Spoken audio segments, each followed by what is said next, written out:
was always another enemy. In the 1950s, it was the Russians, us and them locked in a Cold War.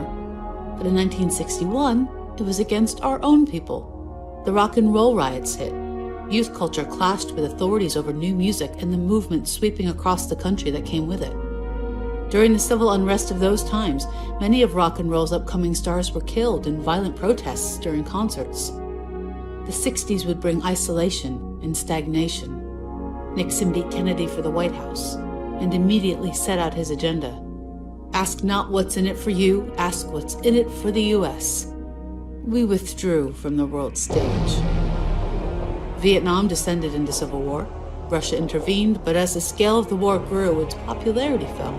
The USSR saw peace movements and embraced social change. Back home in the US of A, business and industry grew unfettered. Corporations became more influential than government. Pollution increased rapidly. The climate began to change. And those fat off the profits of oil and industry denied anything was wrong.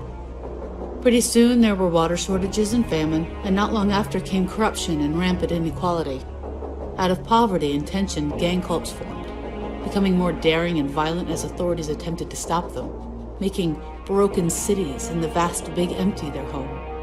In desperation, the Enderby Amendment to the US Constitution opened the door to private policing by sanctioned operatives, which rapidly eclipsed official law enforcement agencies.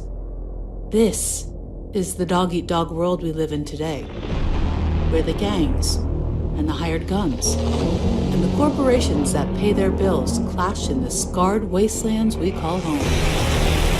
Welcome to the land of the free. North America, 2025.